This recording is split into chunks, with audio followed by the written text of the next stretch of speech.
पाकिस्तान से आई illegal migrant सीमा हैदर, जिसके case में आज तक कुछ ऐसे अहम सवाल हैं जिनको तलाशा जा रहा है लेकिन उनके जवाब नहीं मिल रहे हैं। चाहे पाकिस्तान के लोग हों चाहे हिंदुस्तान के लोग हों, एक ही सवाल है कि आखिर सीमा हैदर भारत आई तो आई कैसे और आई तो क्यों आई। सामने से जो चीज़ प्रेम प्यार वाली बात दिख रही है वो किसी के गले नहीं उतर रही है।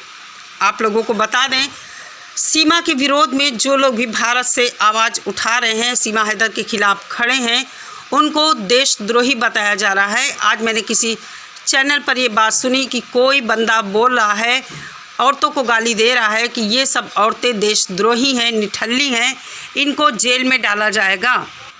साथ ही साथ मोमिन मलिक को भी गालियां दी जा रही है। मेरा यही कहना है कि जो लोग ये कहते हैं कि सीमा के विरोध में आवाज़ उठाने वाले लोग, जो भी लोग हैं, उनको आप लोग ये बताएं कि देशद्रोह की परिभाषा होती क्या है, किसको कहा जाता है देशद्रोह, और क्या सच में सीमा के विरुद्ध जो लोग आवाज़ उठा रहे हैं वो देशद्रोही हैं। आपको बताना होगा, गाली नहीं, आपको ये बताना होगा देशद्रोह होता क्या है। दूसरी तरफ सीमा पाकिस्तान से आई, उसकी किसने हेल्प किया? क्या हिंदुस्तान से किसी ने हेल्प किया या पाकिस्तान से किसी ने हेल्प किया?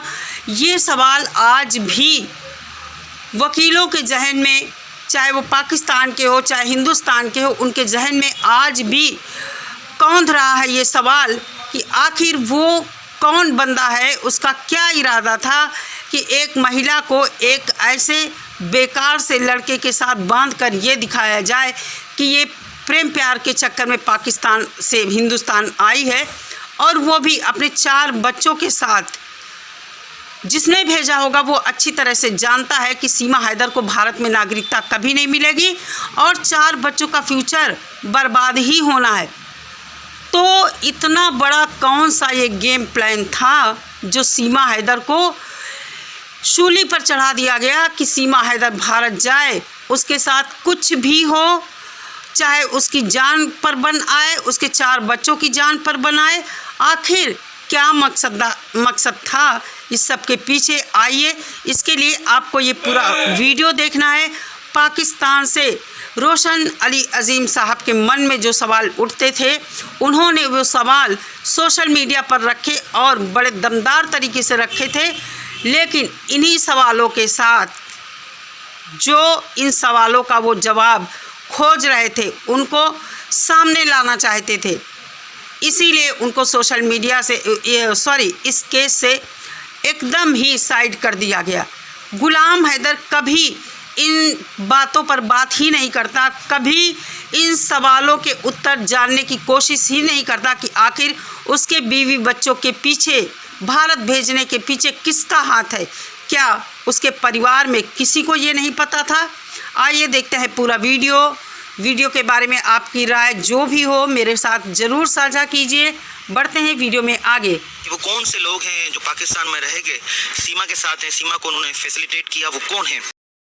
यही सवाल सबसे बड़ा है कि पाकिस्तान में वो कौन से लोग हैं जिन्होंने सीमा की इतनी हेल्प की। आज दिन तक वो चीज़ सामने ही नहीं आ पाई। इतनी कोशिश करने के बाद, इतनी आवाज़ उठाने के बाद, आखिर वो कौन से बंदे हैं जिन्होंने सीमा का वीज़ा पासपोर्ट लगवाया? ये सब काम 2-4 दिन में नहीं होते, काफ़ी लंबा टाइम लगता है। किसने सीमा का मकान बिकवाया?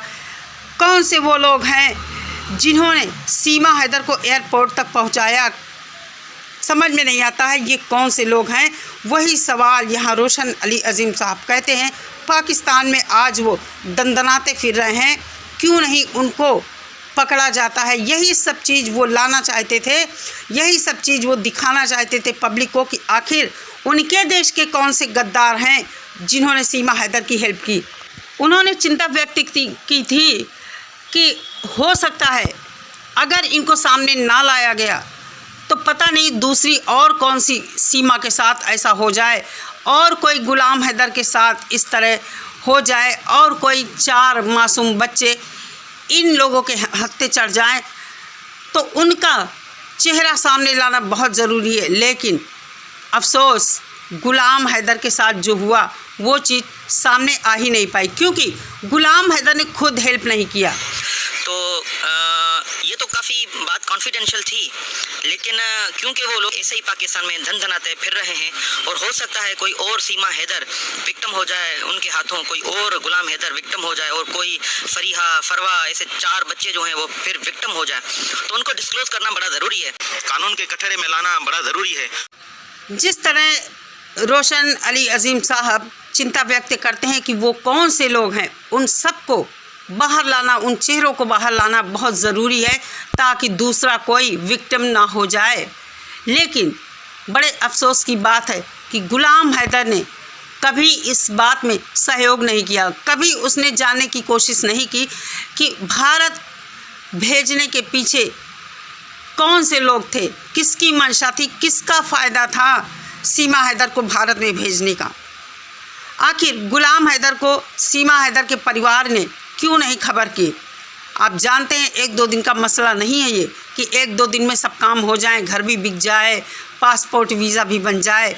एक 5वीं पास महिला जो खुद को बताती है कि वो कभी घर से बाहर नहीं निकली है, 2-2 देशों की यात्रा करके इतने कॉन्फिडेंस के साथ नेपाल तक आती है और नेपाल से अकेले दिल्ली तक चली आती है।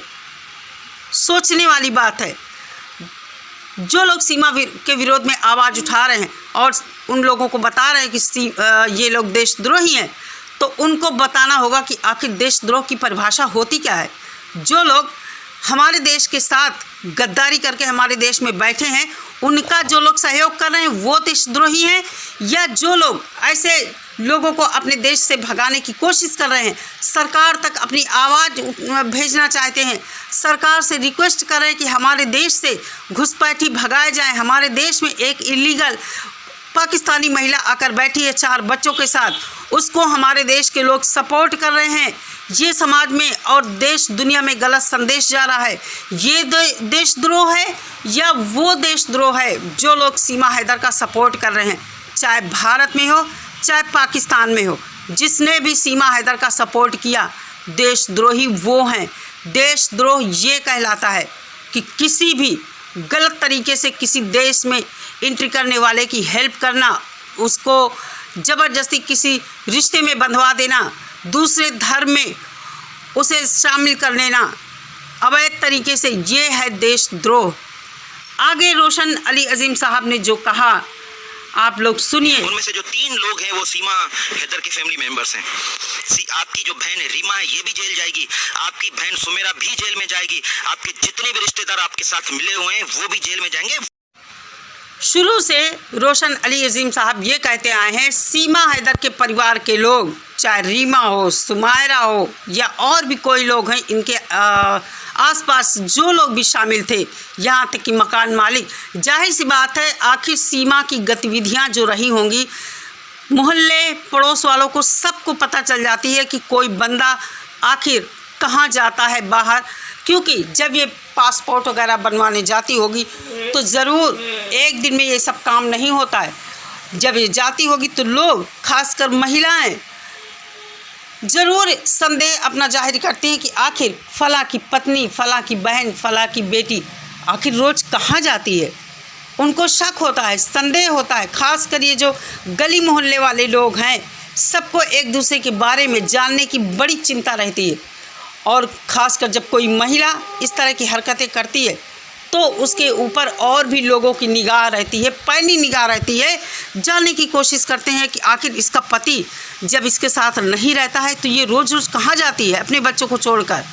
तो वही चीज़ है कि सब के सब मिले हुए हैं, और रोशन साहब इन्हीं सब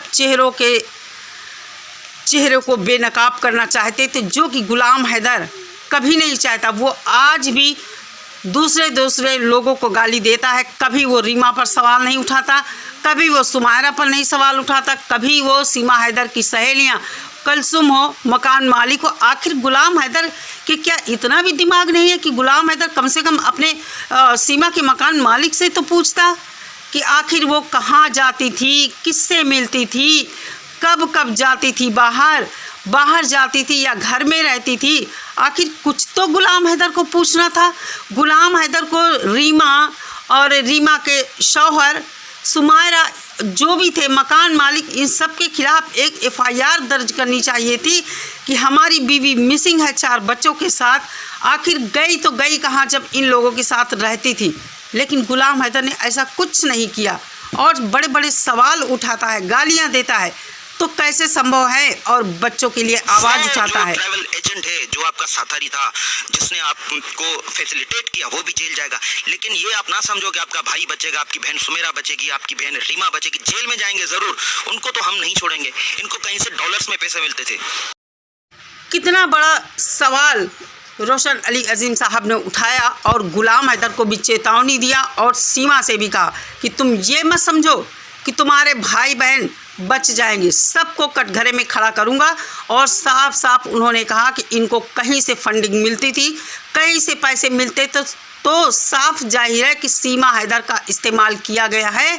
सीमा हैदर को पाकिस्तान और हिंदुस्तान में कौन से ऐसे लोग हैं जिन्होंने आपस में बातचीत करके सीमा हैदर को भारत में भेजा है और यहाँ सीमा हैदर को उतना ही सपोर्ट मिल रहा है कि उसके खिलाफ कोई आवाज़ ना उठा सके।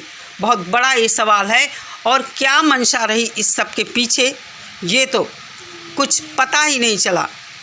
आखिर सीमा हैदर को किसने भेजा है और भारत वाले इतने क्यों बेचैन हैं, सीमा हैदर के लिए क्यों इतने परेशान हैं कि लोगों का चेहरा, लोगों का मतलब मुंह बंद करवाना चाहते हैं कि सीमा हैदर के लिए कोई कुछ गलत मत बोलो।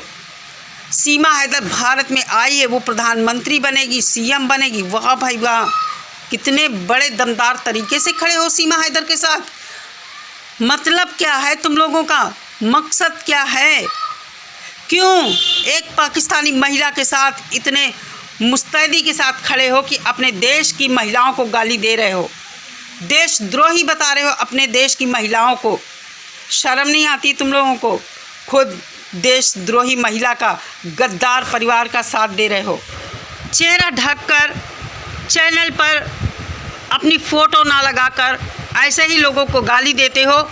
अगर तुम्हें लगता है कि कोई सीमा हैदर के विरोध में आवाज़ उठा रहा है और वो देशद्रोह है तो केस करो जाके ना, केस करो। रोज़ रोज़ चैनल पर आकर ये गाली गलौज करना, ये ओछी हरकतें करना, ये अच्छी बात नहीं है। कि आप इंडिया जाओ और पाकिस्तान में ये बैठ के फैसिलिटेट करें, ये जेल जाएंगे, हम इनको नहीं छोड़ेंगे। ये जो चेहरे हैं इनको बेनकाब होना बड़ा ज़रूरी है। लेकिन बड़े अफसोस की बात है कि रोशन अली अजीम साहब को इन्हीं सब सवालों को उठाने की वजह से उन्हें इस केस से साइड कर दिया गया और शायद कभी अब वो सवाल जो उठाया उन्होंने, उन सवालों के जवाब शायद कभी न मिल पाएँ। और सीमा हैदर का ये जो मामला है, देखते हैं इसमें क्या होता है। फ़िलहाल भारत सरकार भी चुप्पी साधे हुए है और सोशल मीडिया पर जो आवाज़ें उठ रही हैं दिनों दिन खामोश होती जा रही हैं, क्योंकि भारत में जो सीमा सपोर्टर्स हैं लोगों को गालियां दे रहे हैं और इसी सब के चलते लोग साइड होते जा रहे हैं। ये भारतीय जो गाली देते हैं सीमा विरोधियों को, अपने मकसद में कामयाब होते दिख रहे हैं। लोग कब तक गाली खाएंगे? सभी को ये भरोसा है कि सरकार हमारी ज़रूर इसका फ़ैसला करेगी, लेकिन कब, ऐसा ना हो बहुत देर हो जाए और सामने से जो दिख रहा है सीमा हैदर अपने यहाँ पैर पसार रही है और कहीं ना कहीं भारत में भी उसे बहुत सपोर्ट मिल रहा है। जो इसके इर्द गिर्द हैं कुछ लोग उसके साथ मुस्तैदी से खड़े हैं, जो कि गलत है, 100% गलत है। लगातार आवाज़ हम जैसे लोग उठाते ही रहेंगे। कोई गाली नहीं, चाहे गाली का बाप भी दे, अपना ही मुंह गंदा करेगा, हम लोगों के शरीर में वो चिपकेंगे नहीं। डराने की कोशिश करना बंद करें ये लोग। इन लोगों का मकसद यही है कि सारे लोग चुप हो जाएं और सीमा हैदर के विरोध में कोई आवाज़ ना उठाए।